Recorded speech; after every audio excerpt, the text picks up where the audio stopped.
Hi friends, ನಾನು good afternoon.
ನಾನು ಹೋಗ್ಬೇಕಂತೆ, ಅವಳು ಮಾಡ್ತಾಳಂತೆ. ಆಯ್ತಾಯ್ತು. ಇವಳು ಮಾಡೋ ಕಾಲದಲ್ಲಿ ನಿಜವಾಗ್ಲೂ ನನಗೆ ಮಾಡ್ತಾಳ ಸಹಾಯ ಅಂತ ಅನಿಸ್ಬಿಟ್ಟಿದೆ. ಈಗಲೇ ಎಲ್ಲ ಕೆಲಸ ನಾನೇ ಮಾಡ್ತೀನಿ, ನೀನು ಹೋಗು ಕೂತ್ಕ ಚೇರ್ ಮೇಲೆ ಆರಾಮಾಗಿ ನಾ ಮಾಡ್ತೀನಿ ಅಂತಾಳ. ಆಯ್ತು. ಹಾ, ಇದೊಂದು ಮಾಡ್ಬಿಡ್ತೀನಿ ಬಿಡು ನಾನು. ಸರಿಯಾ? ಇದೊಂದು ಮಾಡ್ಬಿಡ್ತೀನಿ, ಆಮೇಲೆ ನೀನು ಮಾಡೇ.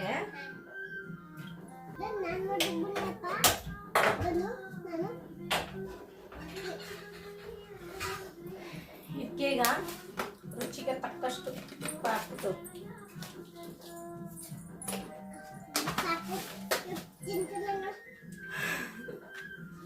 ಮಸಾಲೆ ಡಬ್ಬಿಗಳನ್ನ, ಯಾಕಂದ್ರೆ ಜಾಸ್ತಿ ಅಲ್ಲಿಗೆ ಇದು ಸ್ಟ್ಯಾಂಡ್ಗಳಿಲ್ಲ, ಏನಾದ್ರು ಮಡಿಕೊಳ್ಳೋಕ್ಕಲ್ಲ. ಒಂದೆರಡು ಮೂರು ಅಲ್ಲಿಗೆ ಇದೆ ಅಷ್ಟೇ. ಸ್ವಲ್ಪ ಅರಿಶಿನ ಹಾಕ್ಕೊಳ್ತೀನಿ. ಇಲ್ಲ ಮಮ್ಮಿ, ಚಿಕ್ಕ ಚಮಚ ಇಲ್ಲ ಮಮ್ಮಿ, ಅದು ಮುಟ್ಬೇಡ ಮಮ್ಮಿ. ಈ ಕಡೆ ಬಾ ಮಮ್ಮಿ. ಅದಕ್ಕೆ ಕೈಗೆ ಸಿಕ್ಕಷ್ಟು ಸ್ವಲ್ಪ ಮೇಲ್ಮೇಲೆ ಮಡಗಿದ್ದೀನಿ. ಹಾಗಾಗಿ ತೋರ್ಸಕ್ಕಾಗಲ್ಲ, ಯಾಕಂದ್ರೆ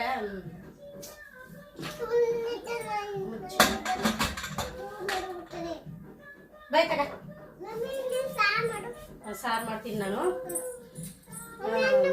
ಇದು ನಮ್ದು ಬಾಡಿಗೆ ಮನೆ, ಇವಳದು ಬಾಡಿಗೆ ಮನೆ ಅಂತ ನಾನು ಹೆಂಗ್ ಮಾತಾಡ್ತೀನಿ ಹಂಗೆ ಇವಳು ಮಾತಾಡ್ತಾಳೆ ನೋಡಿ. ಬಾಡಿಗೆ ಮನೆ ಆಗಿರೋದ್ರಿಂದ ಅವ್ರು ಹೆಂಗೆ ಕಟ್ಸಿರ್ತಾರೋ ಹಂಗೆ ಇರುತ್ತಲ್ವಾ. ಇದು ಒಂದು 30-40 ವರ್ಷ ಆಗಿರ್ಬೋದು. ಅದರಿಂದ ಹೆಚ್ಚಾಗಿ ಸ್ಲ್ಯಾಬ್ ಎಲ್ಲ ಇಲ್ಲ ಏನಿದ್ರು ಇಲ್ಲಿ ತೋರಿಸ್ತೀನಿ.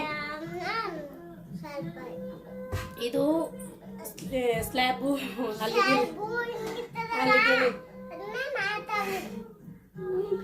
ಅಲ್ಲಿಗೆಲ್ಲಿ ಮಾಡಿದಾರೆ. ಚಿಕ್ಕದಾಗಿದೆ ಅಷ್ಟೇ, ನಮ್ಗೆ ಸ್ಟವ್ ಇಟ್ಕೊಳಕ್ಕೆ ಅಷ್ಟೇ ಇರೋದು. ಇಲ್ಲಿ ಜಾಸ್ತಿ ಜಾಗ ಏನಿಲ್ಲ. ಇಷ್ಟು ಒಟ್ಟ ಅಂತಾಳೆ ನೋಡಿ ಫ್ರೆಂಡ್ಸ್. ಇವಳು ವಯಸ್ಸಲ್ಲೆಲ್ಲ ನಾವು ಏನ್ ಮಾತಾಡೋದ್ರೆ ಸುಮ್ಮನೆ ಕೂತಿರ್ತಿದ್ದೋ. ಅಯ್ಯೋ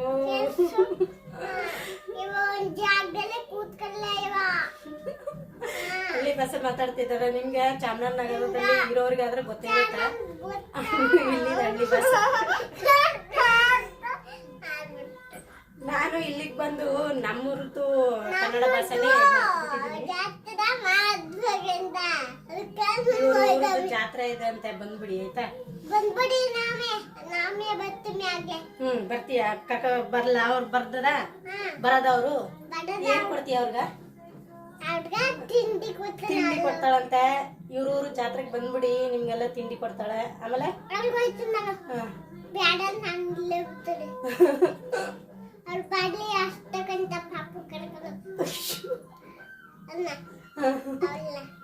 ಅಲ್ಲಿ ಕಾಣ್ತಿರೋ ಪಾಪು ನೀನೇ.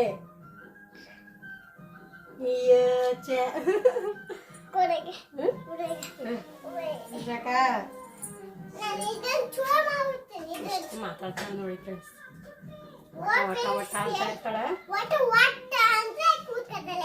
ನಂದು ಕಾಯಿಗಳನ್ನ ನಾನು ನೀರಿಗೆ ಹಾಕಿ ಇಟ್ಟಿದ್ದೀನಿ.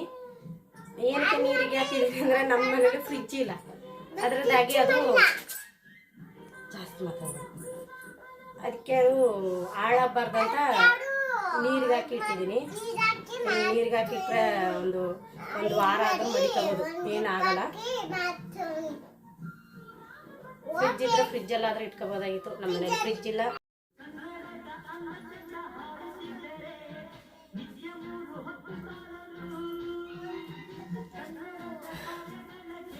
ಫ್ರೆಂಡ್ಸ್, ಈಗ ಎಲ್ಲ ಆಗಿ ಅಡುಗೆ ಎಲ್ಲ ಆಗಿದೆ. ಊಟ ಮಾಡ್ತೀವಿ. ಟೈಮ್ ನೋಡಿ, ಬೇಳೆ ಸಾರು, ಆಲೂಗಡ್ಡೆ ಪಲ್ಯ, ಸೈಡಲ್ಲಿ ಒಂದು ಮೊಟ್ಟೆ.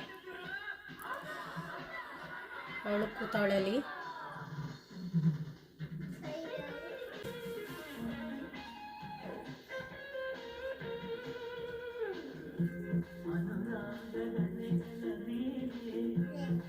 ತಿನ್ನು ಜಾಸ್ತಿ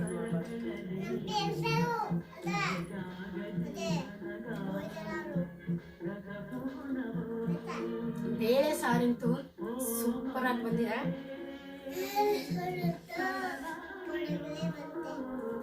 ಸಖತ್ತಾಗಿದೆ ಫ್ರೆಂಡ್ಸ್.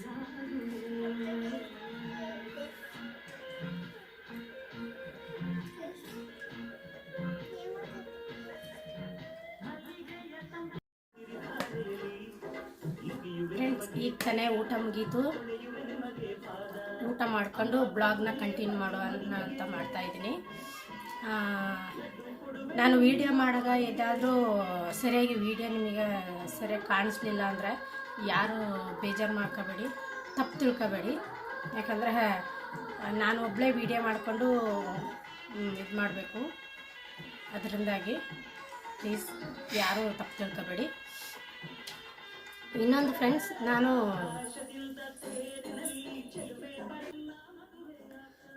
ನಂದು ಇನ್ನೊಂದು ಯೂಟ್ಯೂಬ್ ಚಾನಲ್ ಅದೇ, cooking channel, Divya RK cooking channel ಅಂತ ಇದೆ. ಯಾರಾದರೂ ನೋಡಿಲ್ಲ ಅಂದರೆ ಅದನ್ನ ನೋಡಿ ಸಬ್ಸ್ಕ್ರೈಬ್ ಮಾಡ್ಕೊಳ್ಳಿ. ಆಮೇಲೆ ಲೈಕ್ ಕೊಡಿ. ಅದರಲ್ಲಿ 2-3 ವೀಡಿಯೋ ಹಾಕಿರ್ಬೋದು ಅಷ್ಟೇ. ಪ್ಲೀಸ್ ನೀವು ಅದನ್ನ ನೋಡಿ ಸಬ್ಸ್ಕ್ರೈಬ್ ಮಾಡ್ಕೊಳ್ಳಿ ಆಯಿತಾ. ಇನ್ನೊಂದು ಗಣೇಶ ಚತುರ್ಥಿ ಆದಮೇಲೆ ನಾವು ಎಲ್ಲಿ ಸಿಟಿ ಕಡೆ ನಾನು ಹೋಗಲಿಲ್ಲ. ಇವತ್ತು ಸಾಯಂಕಾಲ ಹೋಗಬೇಕು ಅಂತ ಇದ್ದೀನಿ. ಎಲ್ಲೆಲ್ಲಿ ಗಣಪತಿ ಕುಣಿಸಿದ್ದಾರೆ ಅಂತ ನೋಡ್ಬಿಟ್ಟು ನಿಮಗೆಲ್ಲ ಶೇರ್ ಮಾಡೋಣ ಅಂತ. ಇನ್ನೊಂದು ಫ್ರೆಂಡ್ಸ್, ಇಲ್ಲೊಂದು ಗಣಪತಿ ಟೆಂಪಲ್ ಇದೆ. ಅಲ್ಲಿನ ವಿಶೇಷ ಏನಂದರೆ ನಾವು ಬೇರೆ ದೇವಸ್ಥಾನಗಳಲ್ಲಿ ತುಂಬ ದೂರ ನಿಂತು ಕೈ ಮುಗಿಬೇಕು, ಹತ್ರ ಹೋಗೋಕ್ಕಾಗಲ್ಲ. ಇಲ್ಲಿ ಆಗಿಲ್ಲ. ನಾವು ಆ ದೇವ್ರನ್ನ ಗಣಪತಿನ ಮುಟ್ಟಿ ನಮಸ್ಕಾರ ಮಾಡ್ಬೋದು. ನಾನು ತೋರಿಸ್ತೀನಿ ಅಲ್ಲಿ ಹೆಂಗೆ ಇರುತ್ತೆ ಅಂತ. ಆಮೇಲೆ ಗಣೇಶ ಚತುರ್ಥಿ ದಿನ ಫುಲ್ಲು ಬೆಣ್ಣೆ ಎಲ್ಲ ಸವರಿ ಹಣ್ಣುಗಳಿಂದ ಅಲಂಕಾರ ಮಾಡಿರ್ತಾರೆ. ಡ್ರೈ ಫ್ರೂಟ್ಸು ಆಮೇಲೆ ಬೆಣ್ಣೆಯಿಂದೆಲ್ಲ ಅಲಂಕಾರ ಮಾಡಿರ್ತಾರೆ. ಆ ಟೈಮಲ್ಲಿ ಮಾತ್ರ ಬಾಗಿಲು ಹಾಕ್ಬಿಟ್ಟಿರ್ತಾರೆ, ನಮಗೆ ಮುಟ್ಟಿ ನಮಸ್ಕಾರ ಮಾಡೋಕ್ಕಾಗಲ್ಲ. ಇನ್ನು ಬೇರೆ ಟೈಮಲ್ಲಿ ವರ್ಷ ಪೂರ್ತಿ ನಾವು ಅದನ್ನ ಮುಟ್ಟಿ ನಮಸ್ಕಾರ ಮಾಡ್ಬೋದು. ಎಷ್ಟು ಖುಷಿ ಆಗುತ್ತೆ ಗೊತ್ತಾ. ನಿಮಗೂ ತೋರಿಸ್ತೀನಿ. ಅದೊಂದು ದೇವಸ್ಥಾನ ಮಾತ್ರ ಆ ಥರ ಇರೋದು. ಇವತ್ತೇನಾದರೂ ಹೋದರೆ ನಿಮಗೆ ತೋರಿಸ್ತೀನಿ. ಆದರೆ ಈ ವಿಡಿಯೋದ ಜೊತೆಗೆ ಹಾಕೋಕ್ಕಾಗಲ್ಲ, ಅದನ್ನೇ ಸಪ್ರೇಟ್ ವೀಡಿಯೋ ಮಾಡಿ ಹಾಕ್ತೀನಿ. ಯಾಕಂದರೆ ಇದೇ ಜಾಸ್ತಿ ಹೊತ್ತಾಗ್ಬಿಟ್ಟಿದೆ, ತುಂಬ ಲೆಂತ್ ಆಗಿಬಿಟ್ಟಿದೆ. ಅದರಿಂದ ನಿಮಗೆ ಬೋರ್ ಅನ್ನಿಸ್ಬೋದು. ನಾನು ಅದನ್ನೇ ಸಪ್ರೇಟಾಗಿ ವೀಡಿಯೋ ಮಾಡಿ ಹಾಕ್ತೀನಿ. ಫ್ರೆಂಡ್ಸ್, ನಿಮಗೆ ಈ ವಿಡಿಯೋ ಇಷ್ಟ ಆದರೆ ಲೈಕು, ಶೇರು, ಕಮೆಂಟು ಮಾಡೋದನ್ನ ಮರಿಬೇಡಿ. Thank you.